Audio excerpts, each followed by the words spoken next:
Kisah Abu Nawas mengerjai tetangganya yang kaya namun pelit dengan topi sakti.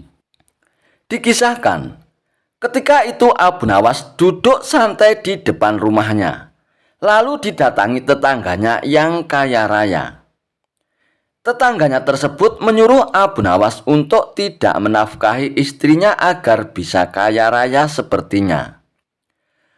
Abu Nawas pun berkata bahwa dirinya memang ingin kaya, tetapi tidak dengan cara yang dia sarankan. Apakah aku harus jadi sepertimu yang kaya, tetapi segala sesuatu meminjam dari tetanggamu? Lalu untuk apa hartamu? Kata Abu Nawas. Lihatlah, aku yang kaya raya, tak sepertimu yang miskin, tak punya apa-apa. Abu Nawas balas tetangganya. Kemudian Abu Nawas pun bertanya, untuk apa kekayaan itu? Lalu dijawablah oleh tetangganya bahwa dirinya cukup melihat kilauan kekayaannya saja. Beberapa hari kemudian, tetangganya itu datang ke rumah Abu Nawas untuk meminjam keledainya. Abu Nawas pun bertanya, kenapa dirinya tidak membeli keledai, padahal ia kaya raya. Lalu tetangganya pun menjawab, lebih baik meminjam selama ada pada tetangganya. Lantas Abu Nawas pun bergumam, ternyata bukan hanya pelit, tetapi orang itu juga bakhil. Karena tak ingin berdebat dengannya, Abu Nawas pun akhirnya meminjamkan keledainya tersebut. Lalu dibawalah keledai itu oleh tetangganya. Dan sore harinya, keledai itu pun dikembalikan kepada Abu Nawas. Namun Abu Nawas diminta uang 1 dinar oleh tetangganya. Abu Nawas pun kembali merasa heran karena seharusnya dirinya yang diberi uang. Kenapa malah ia yang dimintai uang? Lalu tetangganya pun menjelaskan bahwa ketika dalam perjalanan, keledainya lapar dan tetangganya membelikan rumput seharga 1 dinar. Dengan nada kesal, akhirnya Abu Nawas pun memberikan 1 dinar kepada tetangganya. Dan ia pun berkata tak akan memberikan pinjaman keledainya lagi. Selepas itu, Abu Nawas pun mencari cara memberikan pelajaran pada tetangganya itu. Dan akhirnya, ia pun menemukan ide yang cemerlang. Abu Nawas pun pergi ke pasar dan bersekongkol dengan para pedagang dengan memberikan uang lalu membeli topi baru. Dengan topi barunya itu, Abu Nawas pun kembali duduk santai di depan rumahnya. Tak selang beberapa lama, lalu ia pun didatangi lagi oleh tetangganya. Tetangganya itu mencoba meminjam topi Abu Nawas. Namun Abu Nawas pun berkata bahwa topi itu adalah topi keramat. Karena tetangganya tak percaya, lalu Abu Nawas pun mengajak tetangganya itu ke pasar dan menemui pedagang keledai. Lalu diambillah 1 keledai dan diberikan pada tetangganya itu. Kemudian Abu Nawas hanya menggosok topinya dan berkata lunas kepada pedagang keledai itu. Kemudian Abu Nawas pun pindah menuju pedagang buah. Lalu diambilnya beberapa buah. Seperti ketika membeli keledai, Abu Nawas pun kembali hanya menggosok topinya tanpa membayar. Keledai dan buah-buahan itu pun diberikan kepada tetangganya tersebut, yang membuat tetangganya itu pun semakin heran. Lalu, ditawarlah topi Abu Nawas itu dengan harga 10.000 dinar. Namun Abu Nawas pun berkata bahwa topi itu peninggalan leluhurnya. Namun, tetangga Abu Nawas itu pun memaksa dan berkata bahwa dirinya sangat menginginkan topi Abu Nawas. Lalu Abu Nawas pun terpaksa menjualnya. Dengan menerima uang 10.000 dinar, akhirnya Abu Nawas pun pulang. Dan ia pun bergumam dalam hatinya, ia akan bisa membeli rumah baru dengan uang tersebut. Beberapa hari kemudian, tetangga Abu Nawas pun datang dengan wajah yang tampak kesal dan merasa ditipu oleh Abu Nawas. Wahai Abu Nawas, Kenapa topi ini tidak ajaib seperti kemarin? Engkau menginginkan sesuatu namun tidak membayarnya." Lalu Abu Nawas pun berkata, "Aku kan tidak bilang bahwa topi ini ajaib dan bisa membuat gratis semua belanjaan. Aku kan hanya bilang bahwa topi itu adalah keramat karena peninggalan leluhurku." Dan begitulah kecerdasan Abu Nawas dalam memberikan pelajaran kepada tetangganya yang kaya namun pelit. Kisah Abu Nawas mengerjai seorang tabib palsu. Suatu ketika di kota tempat tinggal Abu Nawas dihebohkan adanya tabib baru yang mengaku sakti. Dia pun sesumbar bisa mengobati penyakit apa saja. Walhasil rumahnya didatangi ratusan pasien. Padahal tabib tersebut hanyalah seorang penipu. Ia menggunakan keahlian sulapnya untuk menipu warga. Hal inilah yang membuat warga makin percaya pada kesaktian palsu sang tabib tersebut. Ada juga pasien yang tidak kunjung sembuh. Namun karena rayuan manis sang tabib palsu tersebut, ia selalu menuruti perkataannya agar kembali berobat. Sampai pada suatu ketika, Abu Nawas pun jatuh sakit yang tidak kunjung sembuh. Dan atas saran sang istri, Abu Nawas pun disuruh berobat ke tabib tersebut. Kala itu Abu Nawas belum tahu kalau tabib tersebut adalah seorang penipu. Ia pun menuruti saja saran sang istri. Namun sudah 3 kali berobat, sakit Abu Nawas pun tidak kunjung sembuh. Padahal sekali berobat bayarannya adalah 100 dinar. Dan Abu Nawas sudah menghabiskan uang 300 dinar tanpa ada sedikit pun tanda-tanda kesembuhan pada dirinya. Akibatnya Abu Nawas pun mulai curiga, jangan-jangan tabib itu seorang penipu. Seiring berjalannya waktu, Abu Nawas pun sudah sehat seperti sedia kala. Lalu terbesit dalam benak Abu Nawas untuk mengerjai tabib palsu tersebut. "Aku harus mendapatkan 300 dinarku dulu. Tapi bagaimana caranya ya?" tanya Abu Nawas dalam hatinya. Setelah lama berpikir, akhirnya Abu Nawas pun menemukan ide cemerlang. Keesokan harinya, Abu Nawas pun membuka praktek pengobatan. Dan di depan rumahnya dipasang papan bertuliskan sembuh bayar 100 dinar. Kalau tidak sembuh, uang kembali 1000 dinar.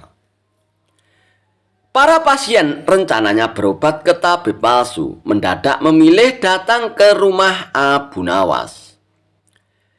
Dan akhirnya rumah Abu Nawas pun penuh sesak oleh para pasien. Entah karena kebetulan atau bagaimana, hampir semua pasien yang diobati oleh Abu Nawas berhasil disembuhkan. Sementara rumah sang tabib palsu tersebut terlihat sangat sepi. Tidak ada seorang pasien pun yang datang ke sana. "Hari ini kenapa sepi sekali ya?" tanya sang tabib dalam hatinya.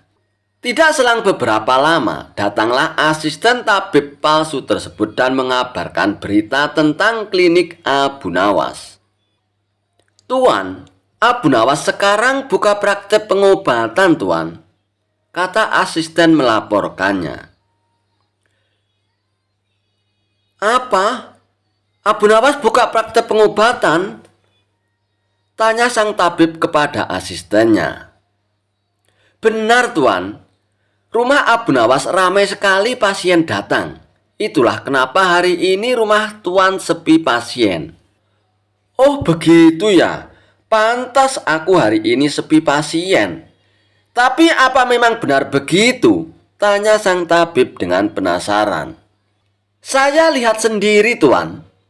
Tapi anehnya, pasien yang berobat ke Abu Nawas hampir semua sembuh dari penyakitnya, Tuan," jawab sang asisten. Mendengar penuturan asistennya, muncul sifat asli tabib palsu tersebut. Ia pun berencana menipu Abu Nawas. Beberapa hari ke depan, untuk sementara kita tutup dulu asisten. Biarlah Abu Nawas yang membuka praktik pengobatannya, ucap sang tabib kepada asistennya. Memangnya kenapa, Tuan? Tanya asisten dengan penasaran. Aku punya rencana untuk menipu Abu Nawas. Aku pasti akan mendapatkan 1.000 dinar dari Abu Nawas nantinya, jawab tabib palsu tersebut. Tapi bagaimana caranya, Tuan? Tanya sang asisten bertambah penasaran. Begini asisten, aku akan berobat ke tempat Abu Nawas. Aku akan berpura-pura sakit pada indera perasa lidahku. Kalau ditanya sembuh atau tidak, tentu saja aku akan mengatakan tidak. Karena yang tahu sembuh atau tidak kan hanya aku, ucap tabib palsu tersebut. Dengan begitu, aku akan bisa dapat dengan mudah mendapatkan 1.000 dinar dari Abu Nawas, kata sang tabib menjelaskan. Singkat cerita, datanglah tabib palsu itu ke rumah Abu Nawas. Hai Abu Nawas, aku ingin berobat kepadamu Abu Nawas, kata sang tabib. Bukankah engkau seorang tabib? Kenapa malah berobat kemari? Tanya Abu Nawas. Ya, memang benar. Tapi di tempatku tidak ada obatnya Abu Nawas. Makanya aku datang ke sini, jawab sang tabib. Memangnya kamu sakit apa, tabib? Tanya Abu Nawas lagi. Begini Abu Nawas, entah kenapa lidahku mati rasa. Aku tidak bisa merasakan apa-apa Abu Nawas, kata sang tabib berpura-pura mengeluh. Akan tetapi, Abu Nawas menangkap firasat kurang baik. Ia yakin kalau tabib palsu itu hendak menipunya. Aku tidak akan tertipu untuk yang kedua kalinya. Justru kedatanganmu sudah aku tunggu-tunggu, tabib, ucap Abu Nawas dalam hatinya. Lalu Abu Nawas pun menyuruh sang tabib untuk menunggu di ruang pengobatan. Abu Nawas pun pergi ke belakang dan segera memeras buah jeruk yang sangat asam dan menuangkannya ke dalam gelas. Lalu gelas tersebut diberikan kepada sang tabib. Wahai tabib, ini obatnya sudah jadi, minumlah sekarang, ucap Abu Nawas. Ketika sang tabib meminumnya, mukanya mendadak berkerut menahan rasa kejut. Kamu menipu aku ya Abu Nawas. Ini bukan obat, tapi air jeruk yang sangat kecut Abu Nawas, kata sang tabib dengan emosi. Alhamdulillah, berarti lidahmu sudah tidak lagi mati rasa tabib. Sekarang bayarlah ongkosnya, yaitu 100 dinar, pinta Abu Nawas. Waduh, aku keceplosan. Gagal lagi rencanaku, pikir sang tabib palsu tersebut. Lalu sang tabib itu pun terpaksa memberikan uang 100 dinarnya kepada Abu Nawas. Tapi sang tabib tidak putus asa. Ia pun terus berusaha agar bisa mendapatkan 1.000 dinar dari Abu Nawas. Hari berikutnya, ia pun kembali mendatangi Abu Nawas. Hai Abu Nawas, aku mau berobat lagi Abu Nawas, kata sang tabib palsu tersebut. Oh silakan tabib, apa lidahmu masih mati rasa lagi? Tanya Abu Nawas meledeknya. Bukan Abu Nawas, kali ini penyakitnya berbeda, jawab sang tabib. Luar biasa. Ternyata kamu punya banyak stok penyakit ya tabib. Kali ini apa penyakitnya? Tanya Abu Nawas lagi. Aku hilang ingatan Abu Nawas, jawab tabib tersebut. Apakah kamu kesandung kasus korupsi tabib? Makanya hilang ingatan, tanya Abu Nawas. Enak saja kamu Abu Nawas. Memangnya aku pejabat apa? Jawab tabib dengan nada protes. Baiklah, Sekarang kamu tunggu di sini sebentar. Aku akan mengambilkan obatnya, tabib, ucap Abu Nawas. Tidak beberapa lama kemudian, Abu Nawas pun kembali menemui sang tabib palsu. Ini obatnya, tabib, silakan diminum, kata Abu Nawas sambil memberikan gelasnya. Aku tidak mau minum air ini, Abu Nawas, ucap tabib tersebut. Loh, memangnya kenapa, tabib? Katanya ingin sembuh, kok tidak mau minum obatnya, ucap Abu Nawas. Lah ini kan perasan air jeruk seperti kemarin, Abu Nawas. Aku tidak mau minum, kata sang tabib menolaknya. Alhamdulillah, tanpa meminumnya pun kamu sudah sembuh, tabib. Sekarang bayar 100 dinar lagi, pinta Abu Nawas. Sudah sembuh? Sembuh dari mana, Abu Nawas? Apanya yang sembuh? Kamu jangan mengada-ada, Abu Nawas, protes sang tabib tersebut. Nah, buktinya kamu masih ingat dengan obat yang kemarin aku berikan. Berarti sakit hilang ingatanmu sudah sembuh, tabib, jelas Abu Nawas. Untuk kedua kalinya, rencana sang tabib palsu mengalami kegagalan juga. Mau tidak mau, ia pun harus memberikan uang 100 dinar lagi kepada Abu Nawas. Kurang ajar Abu Nawas, ternyata tidak sebodoh yang kukira, pikir tabib palsu tersebut. Tidak terima dengan dua kegagalan yang dialaminya, tabib palsu itu pun berpikir keras untuk bisa mengalahkan Abu Nawas. Setelah merenung agak lama, akhirnya ia pun mendapatkan ide. Aku pasti akan berhasil kali ini, ungkap tabib dengan rasa yakin. Kali ini ia pun berpura-pura buta. Si tabib palsu itu pun berjalan ke rumah Abu Nawas dengan bantuan tongkat di tangannya. Setelah tiba di tempat Abu Nawas pun sempat kaget dengan penuh rasa iba. Abu Nawas pun bertanya kepada sang tabib, "Apa yang menimpamu, tabib, dan mengapa kamu bisa seperti ini?" Si tabib palsu itu pun menjawab, "Tolonglah aku, Abu Nawas, mataku tiba-tiba buta, sembuhkanlah aku, Abu Nawas," ucap tabib tersebut. Tabib palsu itu pun kemudian dipersilakan masuk dan duduk di ruang pengobatan oleh Abu Nawas.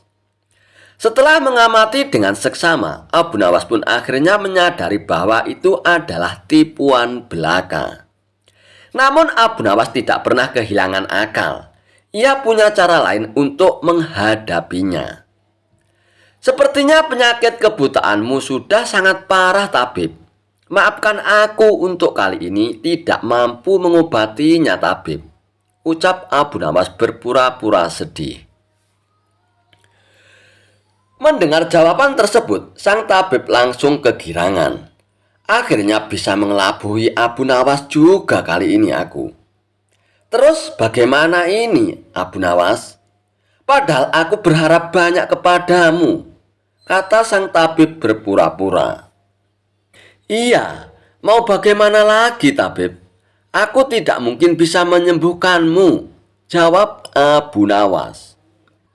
Oh, kalau begitu aku akan dapat 1000 dinar darimu dong, Abu Nawas, tanya tabib palsu dengan penuh harap.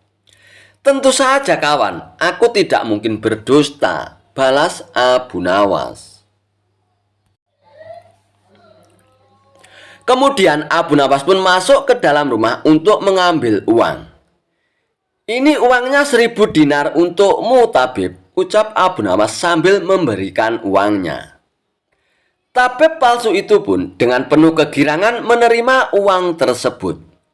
Tapi setelah uangnya dihitung, ia langsung murka.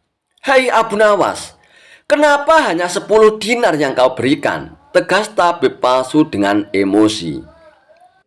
"Hai tabib, dari mana kamu tahu kalau jumlahnya hanya 10 dinar? Tanya Abu Nawas balik.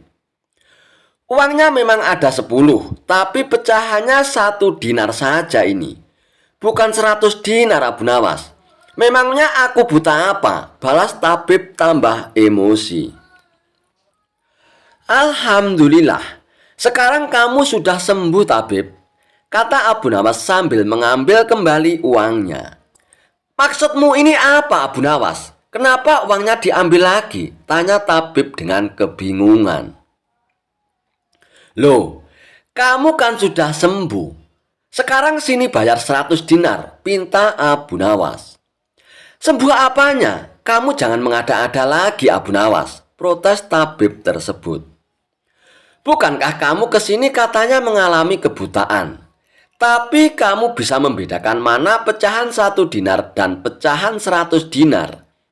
Berarti matamu tidak buta lagi dan kamu sekarang bisa melihat, tabib, jelas Abu Nawas. Tabib palsu itu pun tidak bisa berkata apa-apa lagi. Ia pun terpaksa memberikan uang 100 dinar lagi kepada Abu Nawas. Dan ia pun akhirnya pergi dengan perasaan kecewa. Aku kapok berurusan dengan Abu Nawas, ucap si tabib palsu tersebut sambil ngeloyor pergi. Kisah Abu Nawas melawan 3 orang bijak. Dikisahkan, pada suatu hari, 3 orang bijak memasuki kampung Abu Nawas. Penduduk sepakat untuk menghadapi ketiga orang itu. Maka mereka sodorkan si cerdik Abu Nawas. Saya yakin Abu Nawas bisa mengatasi 3 orang itu, ujar salah seorang dari penduduk. Singkat cerita, Abu Nawas pun akhirnya setuju menghadapi 3 orang bijak itu. Dan adu kepintaran antara Abu Nawas dengan ketiga orang itu bertempat di lapangan bola sehingga masyarakat pun bisa menonton. Setelah waktu yang ditentukan tiba, maka berkumpullah penduduk setempat. Abu Nawas tampak santai. Ia selalu memberikan senyuman kepada setiap orang yang mendekatinya. Acara pun akhirnya dimulai. Masing-masing kontestan memperkenalkan diri. Sebagai penghormatan, juru mempersilahkan ketiga orang itu untuk bertanya kepada Abu Nawas. Ketiga orang itu pun sangat senang mendapat kesempatan bertanya duluan kepada Abu Nawas. Maka dengan congkaknya, orang pertama pun bertanya kepada Abu Nawas. Di mana sebenarnya pusat bumi ini, wahai Abu Nawas yang tolol? Abu Nawas pun tersenyum walaupun dibilang tolol. Lalu ia pun menjawab, itu sih gampang. Kalau begitu katakan di mana? Tempatnya di bawah telapak kaki saya, saudara, ujar Abu Nawas dengan senyuman sambil merapatkan kakinya dan sedikit membungkuk. Rupanya jawaban Abu Nawas itu membuat orang kedua tidak terima. Ia langsung berkata dengan keras, bagaimana saudara bisa membuktikan hal itu? Ukur saja sendiri, jawab Abu Nawas dengan enteng. Tampaknya jawaban itu telah membuat orang pertama tertegun dan hanya bisa diam saja. Untuk itulah tiba giliran orang kedua mengajukan pertanyaan kepada Abu Nawas. Hai Abu Nawas, berapa banyak jumlah bintang di langit? Pertanyaan yang nyaris sama dan pasti bisa dijawab oleh Abu Nawas. Dan dengan mudahnya Abu Nawas pun menjawab. Bintang-bintang yang ada di langit itu jumlahnya sama dengan rambut yang tumbuh di keledai itu, kata Abu Nawas sambil menuding keledai yang sedang makan rumput. Kalau Anda tidak percaya, hitung saja rambutnya yang ada di keledai itu. Nanti saudara akan tahu kebenarannya.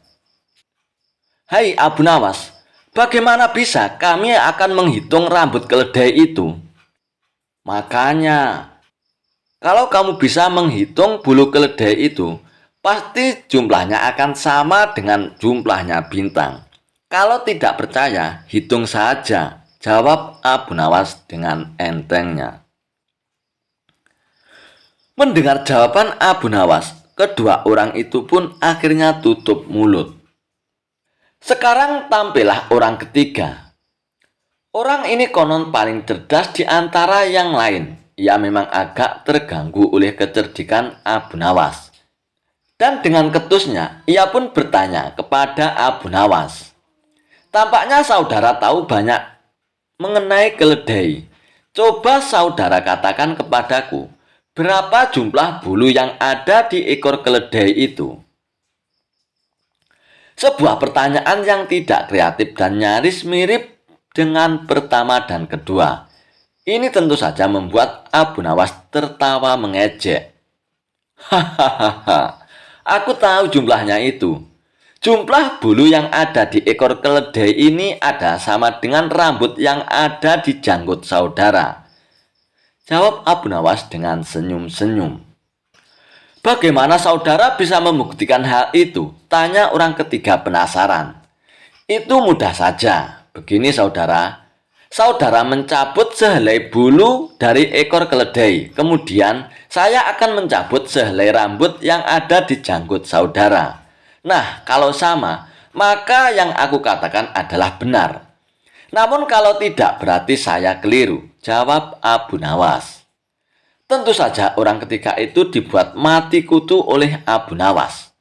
Bisa dibayangkan sakitnya jika rambut di janggut itu dicabut satu persatu sejumlah bulu ekor keledai.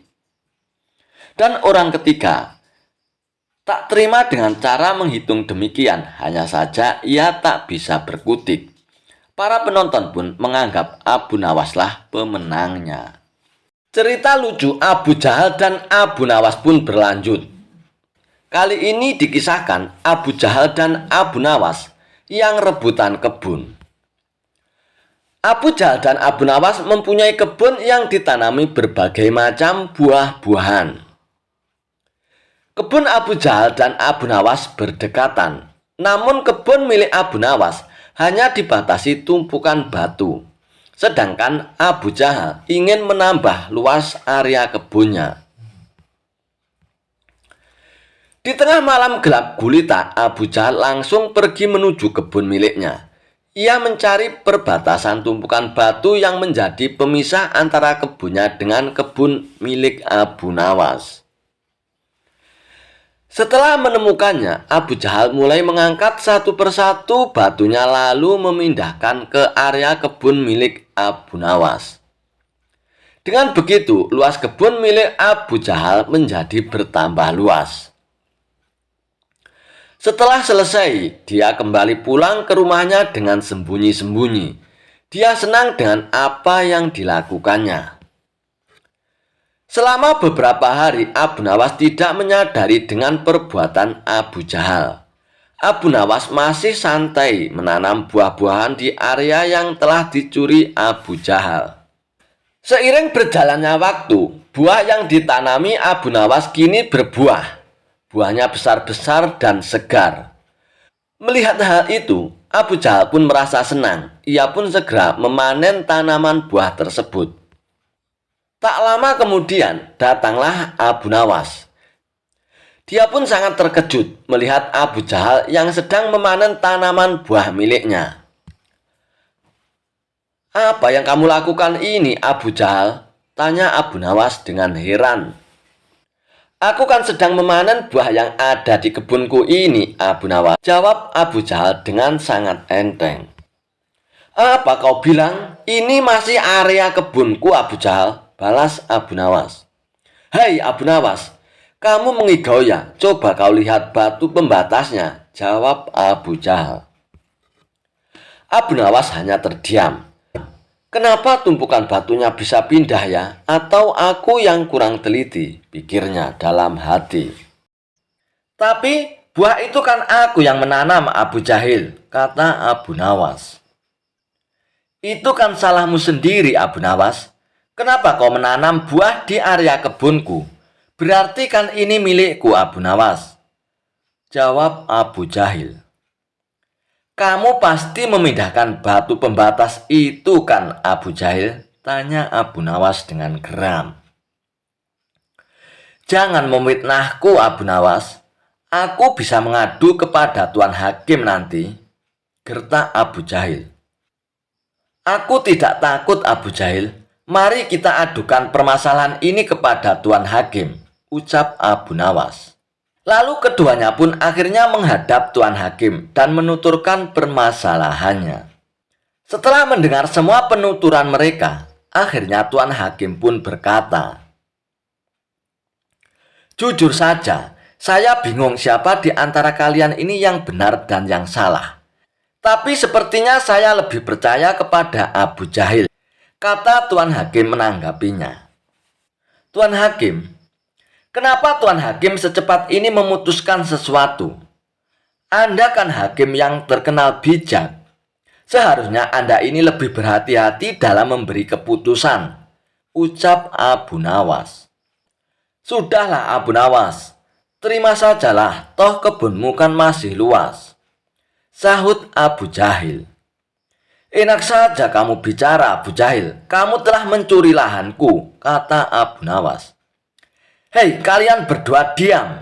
Keputusan saya adalah tanah yang Abu Nawas tanami buah itu adalah milik Abu Jahil," kata Tuan Hakim memberi keputusan. Mendengar hal itu, Abu Jahil pun merasa sangat senang. "Terima kasih Tuan Hakim. Anda adalah hakim yang paling bijak yang pernah saya kenal, Tuan Hakim," kata Abu Jahil. Sementara itu, Abu Nawas hanya bisa pasrah menerima keputusan tersebut. "Sekarang aku punya kebun lebih luas," kata Abu Jahil dengan senangnya. "Oh iya Abu Jahil, berapa luas kebunmu?" tanya Tuan Hakim.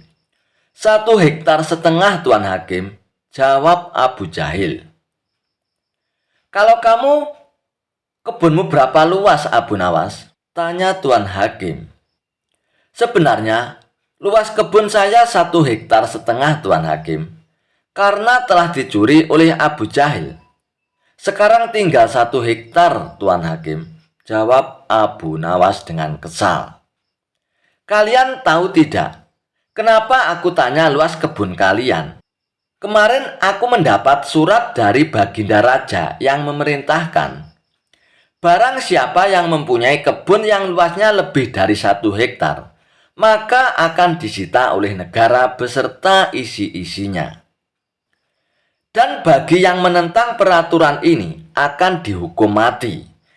Dan hal ini terpaksa dilakukan oleh negara karena kondisi negara sedang krisis saat ini," kata sang hakim menjelaskan kepada mereka. Setelah mendengar hal itu, Abu Jahil yang tadinya ceria menjadi terkejut.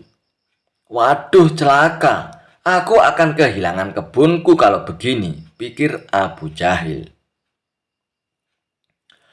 "Maaf Tuan Hakim, sebenarnya luas kebunku hanya 1 hektar, tutur Abu Jahil. "Tadi kamu bilang luas kebunmu 1,5 hektar. Sekarang kamu bilang 1 hektar. Bagaimana kamu ini, Abu Jahil? Kamu jangan main-main ya, Abu Jahil," ucap Tuan Hakim. "Betul Tuan Hakim, saya berani bersumpah Tuan Hakim. Luas kebun saya hanya 1 hektar.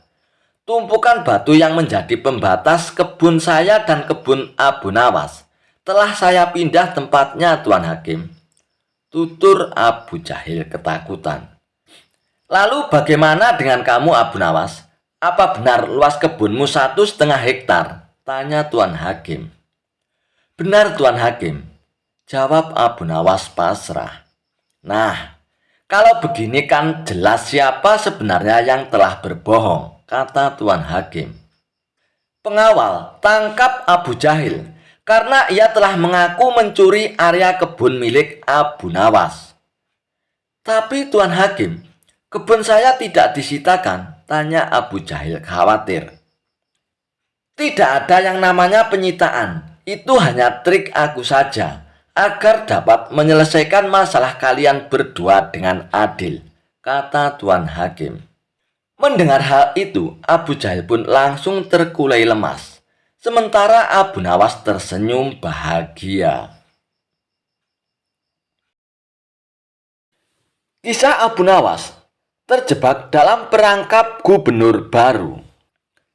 Dikisahkan, Pada suatu waktu, ketika matahari bersinar terang di ufuk timur, Baginda Raja melantik seorang gubernur. Kebetulan Baginda Raja melantiknya untuk mengurus provinsi yang berada di tempat Abu Nawas. Baru pertama kali menjabat, sang gubernur pun sudah berlaku zalim. Dia memerintahkan para prajurit untuk menangkap semua sastrawan yang pandai. Dan atas perintah sang gubernur, para prajurit pun mendatangi rumah-rumah sastrawan yang dianggap pandai. Satu persatu mereka pun ditangkap dan diseret ke hadapan sang gubernur. Dan mereka pun berkumpul di sana. Setelah semua sastrawan yang pandai sudah ada di hadapan sang gubernur, mulailah dipanggil satu persatu. Mereka hanya tahu bahwa saat ini hatinya sedang merasa tidak enak. Satu orang pun telah dipanggil dan mulai berjalan menghadap gubernur yang sedang duduk di atas tahtanya. Sesudah sampai di hadapan sang gubernur, gubernur pun bertanya, "Menurutmu, aku ini pejabat seperti apa?" "Engkau adalah pejabat yang zalim kepada masyarakat kecil," kata sastrawan itu. Mendengar jawaban dari sastrawan itu, gubernur pun langsung memanggil prajuritnya. "Hai prajurit, bawa dia ke penjara," ucap gubernur memerintahkan prajurit dan algojonya. "Bawa satu lagi ke sini," kata gubernur. Kemudian menghadaplah satu orang sastrawan berikutnya. Ia pun berjalan menghadap sang gubernur dengan wajah pura-pura tenang.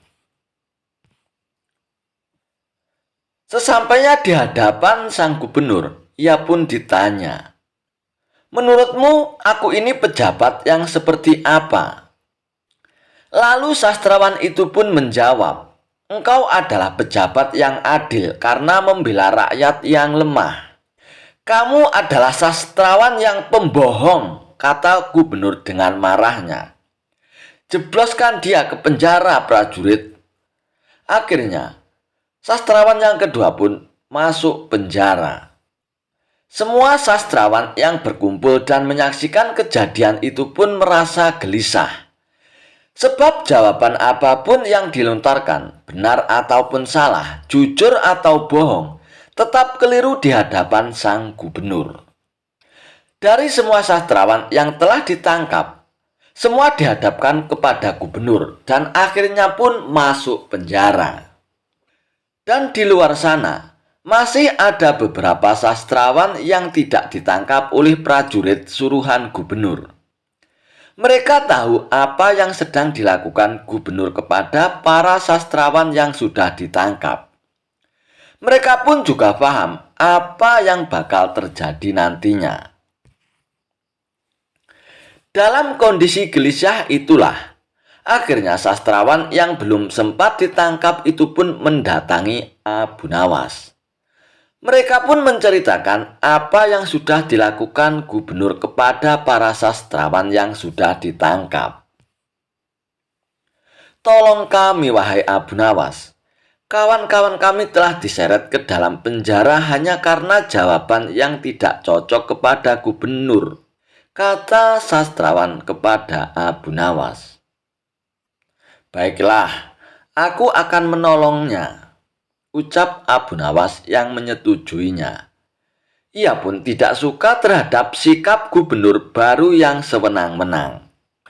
Tanpa menunggu lama, setelah beberapa sastrawan memberitahukan ulah pejabat tersebut, Abu Nawas pun langsung berangkat. Ia melangkahkan kakinya dengan tenang menuju rumah sang gubernur.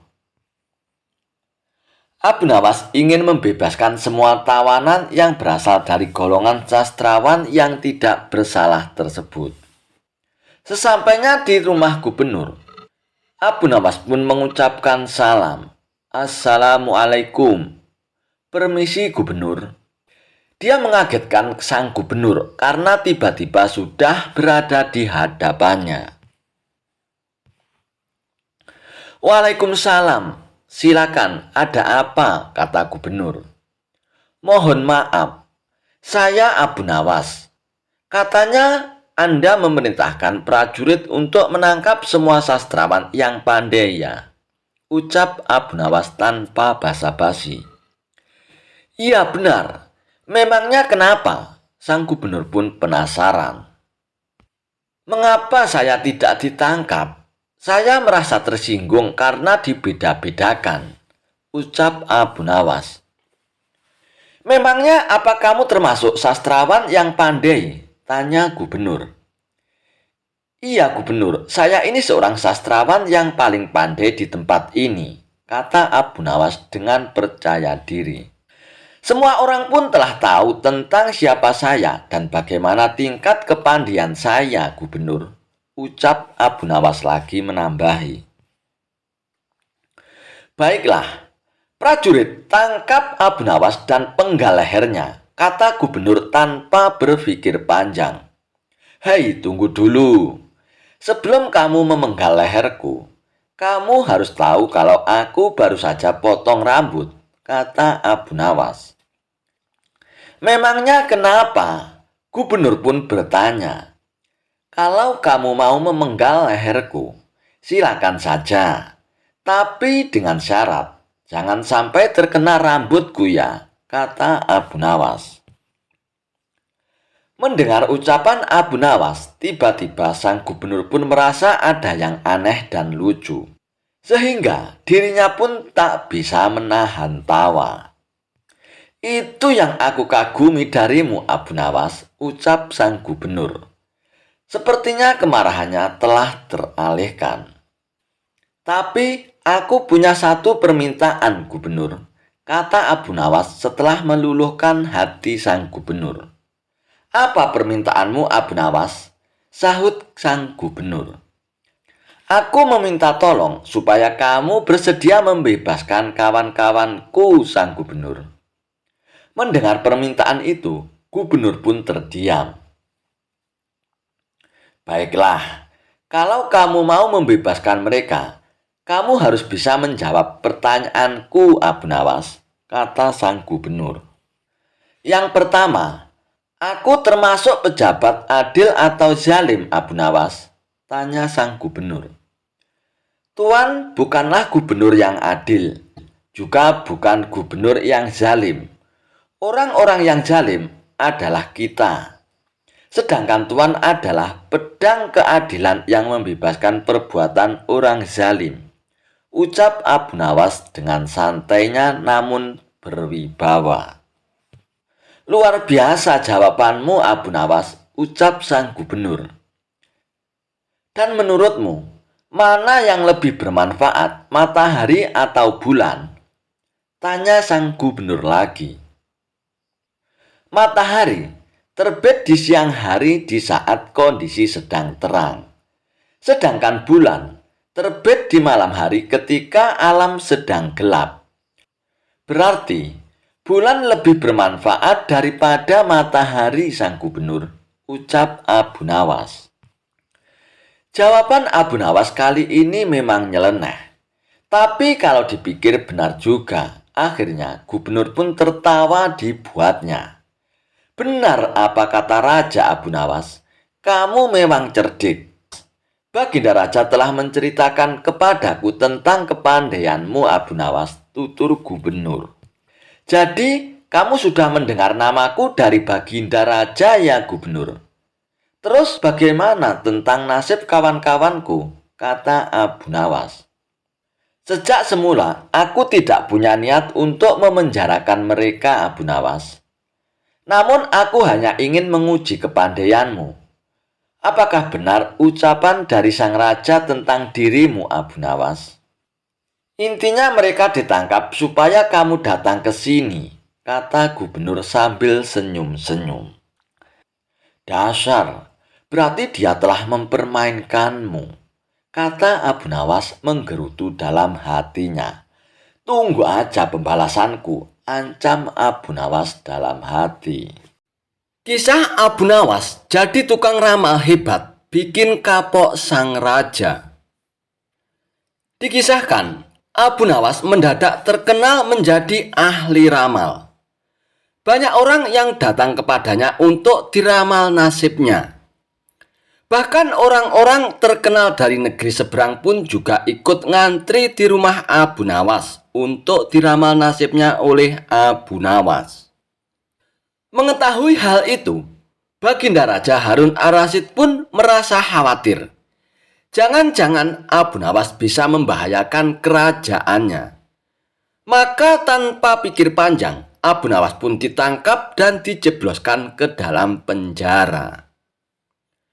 Bahkan Abu Nawas hendak dihukum gantung oleh Baginda Raja Harun Ar-Rasyid yang menganggap Abu Nawas membahayakan kerajaan karena jadi peramal terkenal.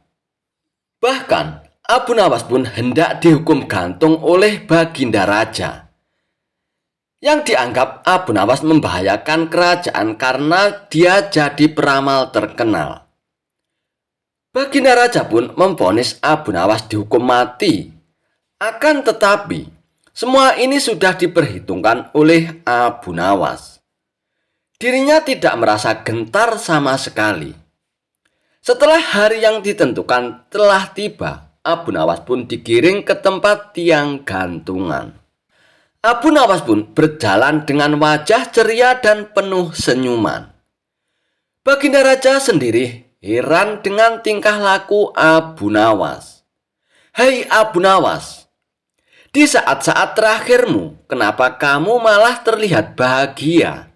tanya Baginda Raja dengan penasaran. "Wahai Paduka yang mulia, bagaimana saya tidak bahagia? Karena dimanapun saya berada, Baginda selalu setia menemaniku," sahut Abu Nawas. "Saya sangat beruntung mempunyai raja seperti Baginda," ujar Abu Nawas. "Apa maksudmu Abu Nawas?" tanya Baginda Raja tidak mengerti. "Paduka yang mulia, sudah tahu sendiri kan, kalau saya sudah terkenal sebagai peramal yang tidak pernah meleset," ucap Abu Nawas. "Dan menurut ramalan saya, 3 hari setelah kematian saya, maka Paduka akan menyusul saya di akhirat," ucap Abu Nawas dengan yakin. "Kita akan di sana bersama-sama Paduka yang mulia. Dan saya bisa mengadukan perbuatan Paduka kepada para malaikat di sana," ucap Abu Nawas menakut-nakuti Baginda Raja. Spontan saja wajah Baginda Raja pun langsung menjadi pucat. Dia pun terlihat takut dan gemetaran. "Wahai prajurit, segera lepaskan Abu Nawas, bawa dia kembali ke dalam penjara," perintah Baginda Raja. Lalu akhirnya Abu Nawas pun tidak jadi dihukum mati. Bahkan di dalam penjara pun Abu Nawas kembali berkata kepada para prajurit, "Hai prajurit, sampaikan kepada Baginda Raja, kalau saya terus-terusan di sini, saya bisa sakit dan akhirnya saya mati. Itu artinya Baginda juga tidak lama lagi akan mati juga," ucap Abu Nawas. Prajurit tersebut segera menyampaikan pesan Abu Nawas kepada Baginda Raja. Untuk kedua kalinya, Baginda Raja pun dibuat takut oleh Abu Nawas. Maka dengan segera, Baginda Raja pun akhirnya membebaskan Abu Nawas. Untuk meyakinkan keselamatan Abu Nawas, Baginda Raja pun menyuruh beberapa prajurit untuk mengawalnya sampai di rumah. Dan setibanya di rumah, Abu Nawas pun kembali berkata kepada para prajurit, "Hei prajurit, kalian tahu sendiri kan, beberapa hari ini aku tidak bekerja. Di rumahku tidak ada hidangan sama sekali. Lalu kami sekeluarga mau makan apa? Saya bisa jatuh sakit nantinya dan meninggal karena ini. Maka sampaikanlah perkataan ini kepada Baginda Raja," ucap Abu Nawas. Walhasil, mendengar laporan dari prajuritnya, Baginda Raja pun kembali dibuat menjadi takut oleh Abu Nawas. Lalu dia pun memerintahkan pengawalnya untuk memenuhi kebutuhan keluarga Abu Nawas, termasuk memberikan hidangan lezat setiap hari ke rumah Abu Nawas. Kisah Abu Nawas mengecoh orang sekampung dan Baginda Raja. Alkisah. Datanglah segerombolan prajurit dari istana atas perintah Baginda Raja Harun ar-Rasyid untuk menangkap Abu Nawas di kediamannya. Abu Nawas dikabarkan telah menghilang cukup lama entah kemana. Tidak ada satupun yang tahu keberadaannya saat itu, termasuk istrinya sendiri. Karena yang dicari tidak ada, akhirnya para prajurit pun pulang ke istana. Setelah para prajurit itu kembali ke istana, Abu Nawas pun muncul dari persembunyiannya. Ia pun kembali pulang ke rumahnya untuk menemui istrinya. "Suamiku, para prajurit kerajaan tadi mencarimu," ucap istri Abu Nawas. "Ya istriku, ini urusan gawat. Aku baru saja menjual Sultan Harun ar-Rasyid menjadi budak." "Apa? Raja kau jadikan budak? Kenapa kau lakukan itu suamiku?" "Supaya dia tahu di negerinya ada praktek jual beli budak. Dan jadi budak itu sangat sengsara," ucap Abu Nawas. "Sebenarnya maksudmu baik suamiku, tapi Baginda Raja pasti marah.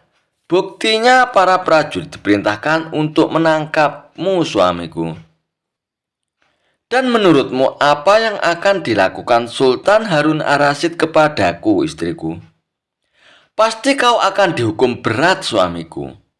"Gawat istriku, kalau begitu aku akan mengerahkan ilmu yang kusimpan," ucap Abu Nawas lalu masuk ke dalam rumah. Ia pun segera mengambil air wudhu lalu mendirikan sholat 2 rakaat. Lalu ia pun berpesan kepada istrinya apa yang harus dikatakan bila Baginda datang. Tidak beberapa lama kemudian, tetangga Abu Nawas pun geger karena istri Abu Nawas menjerit-jerit. "Ada apa?" tanya tetangga Abu Nawas sambil tergopoh-gopoh. Suamiku mati." "Hah, Abu Nawas mati?" "Iya." Kini kabar kematian Abu Nawas pun tersebar ke seluruh pelosok negeri. Baginda Raja yang mendengar pun terkejut. Kemarahan dan kegeraman beliau pun agak susut mengingat Abu Nawas adalah orang yang paling pintar menyenangkan dan menghibur Baginda Raja. Baginda Raja beserta beberapa pengawal dan seorang tabib istana segera menuju rumah Abu Nawas. Tabib segera memeriksa Abu Nawas. Sesaat kemudian ia pun memberi laporan kepada Baginda Raja bahwa Abu Nawas memang telah mati beberapa jam yang lalu. Setelah melihat sendiri tubuh Abu Nawas terbujur kaku dan tak berdaya, Baginda Raja pun merasa terharu dan meneteskan air mata. Lalu beliau pun bertanya kepada istri Abu Nawas. "Adakah pesan terakhir dari Abu Nawas untukku?" tanya Baginda Raja. "Ada paduka yang mulia," kata istri Abu Nawas sambil menangis. "Katakanlah apa pesan Abu Nawas itu?" kata Baginda Raja. "Suami hamba Abu Nawas memohon sudilah kiranya Baginda Raja mengampuni semua kesalahannya di dunia dan akhirat di depan rakyat paduka," kata istri Abu Nawas dengan terbata-bata. "Baiklah, kalau itu permintaan Abu Nawas yang terakhir, aku akan menyanggupinya," kata Baginda Raja. Jenazah Abu Nawas pun lalu dimasukkan ke dalam keranda. Kemudian Baginda Raja pun mengumpulkan rakyatnya di tanah lapang. Lalu beliau pun berkata, "Wahai rakyatku, dengarkanlah bahwa hari ini aku Sultan Harun ar-Rasyid telah memaafkan segala kesalahan Abu Nawas yang telah diperbuat terhadap diriku dari dunia hingga akhirat. Dan kalianlah sebagai saksinya. Usai Baginda Raja berkata, tiba-tiba dari dalam keranda yang terbungkus kain hijau terdengar suara keras, "Syukur!" Seketika pengusung jenazah pun ketakutan, apalagi melihat Abu Nawas bangkit berdiri seperti mayat hidup. Seketika rakyat yang berkumpul pun lari tunggang langgang bertubrukan dan banyak yang jatuh tergilir.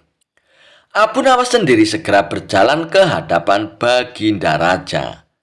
Pakaiannya yang putih-putih bikin Baginda Raja pun gemetaran. Kau sebenarnya mayat hidup atau memang kau hidup lagi?" tanya Baginda Raja dengan gemetar. "Hamba masih hidup, tuanku yang mulia. Hamba mengucapkan terima kasih yang tak terhingga atas pengampunan tuanku," ucap Abu Nawas. "Jadi kau masih hidup, Abu Nawas?" "Ya, Baginda Raja. Saya masih segar bugar dan buktinya kini hamba merasa lapar dan ingin segera makan," ucap Abu Nawas. "Kurang ajar kau, Abu Nawas. Ilmu apa yang kau pakai?"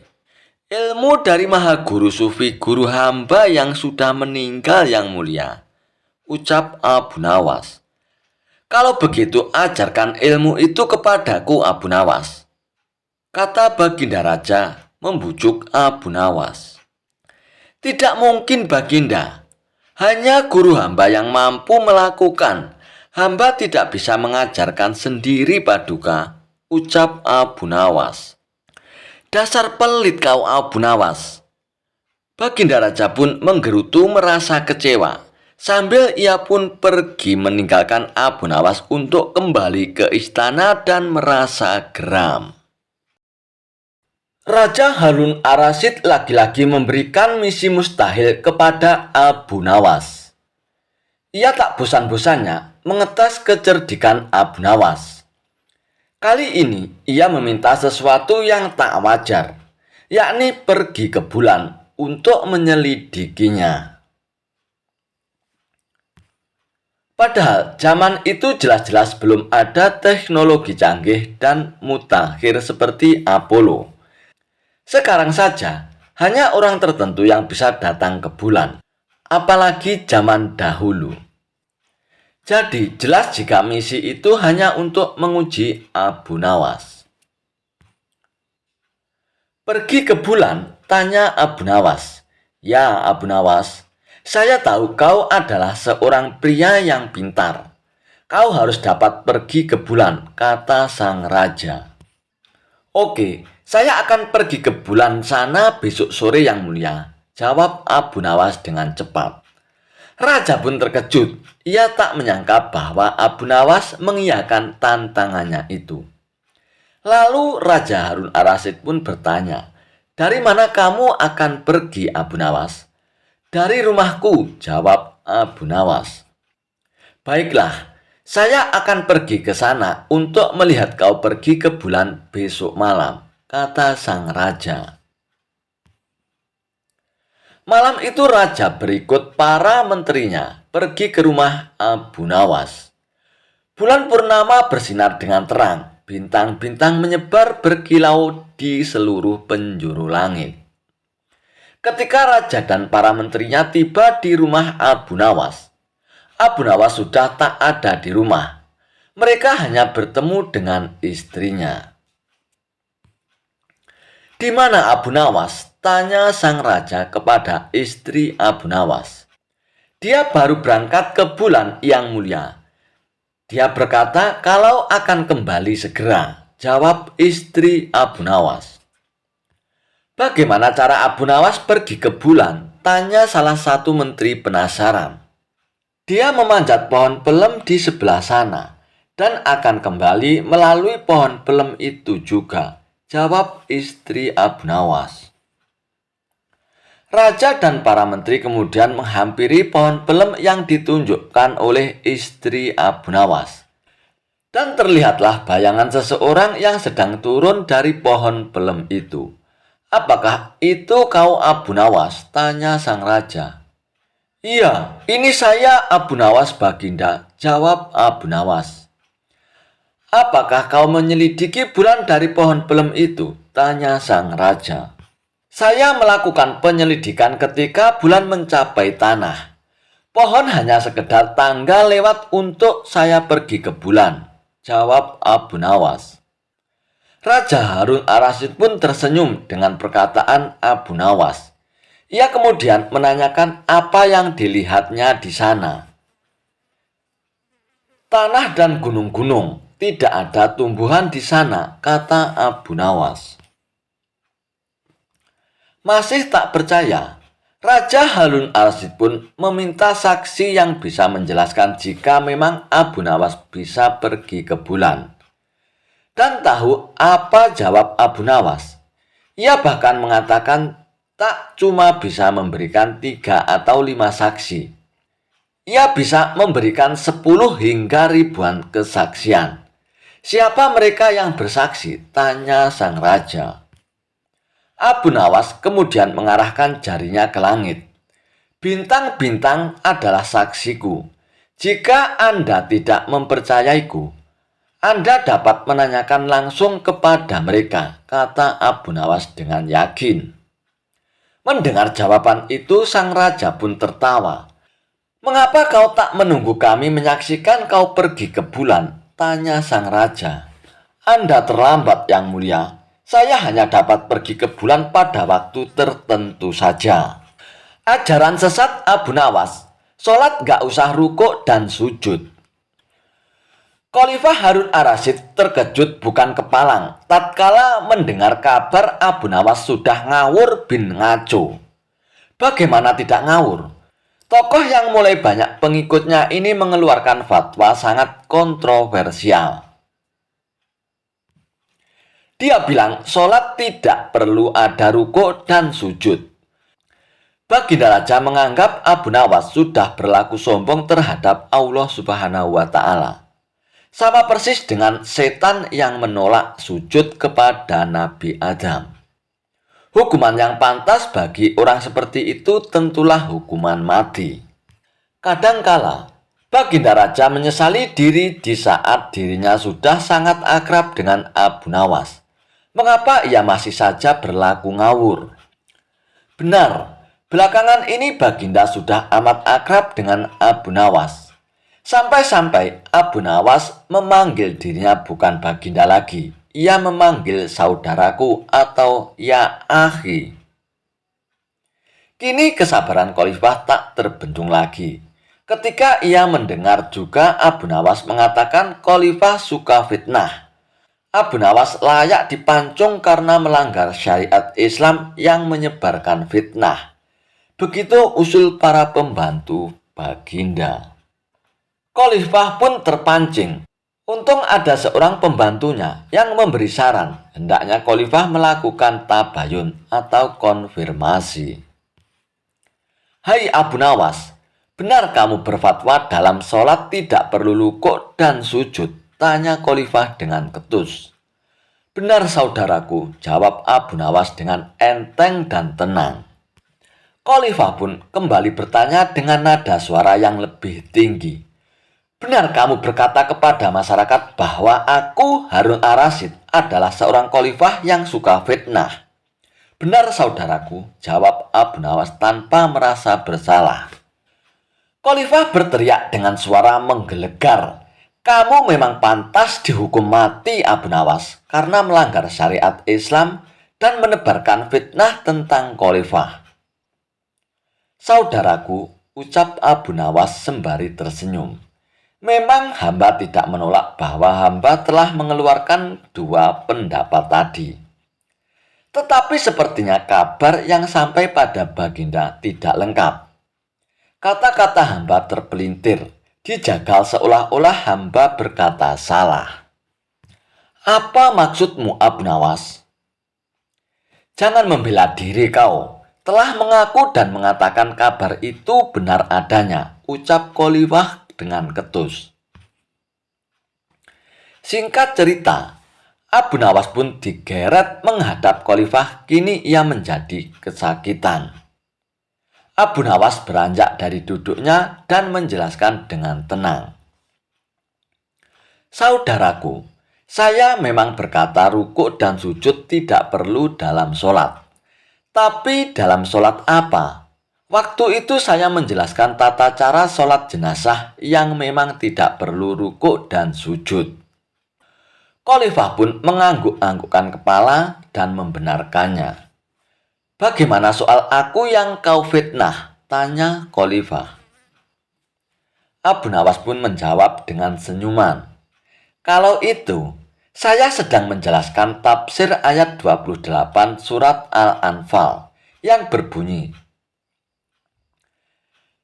ketahuilah bahwa kekayaan dan anak-anakmu hanyalah ujian bagimu. Sebagai seorang khalifah dan seorang ayah, Anda sangat menyukai kekayaan dan anak-anak. Berarti Anda suka fitnah atau ujian itu. Mendengar penjelasan Abu Nawas yang sekaligus kritikan, Khalifah Harun ar-Rasyid pun tertunduk malu, menyesal dan sadar. Rupanya kedekatan Abu Nawas dengan Harun ar-Rasyid menyulut iri dan dengki di antara pembantu-pembantunya. Pembantu-pembantu Khalifah yang hasut ingin memisahkan hubungan akrab tersebut dengan memutarbalikkan berita.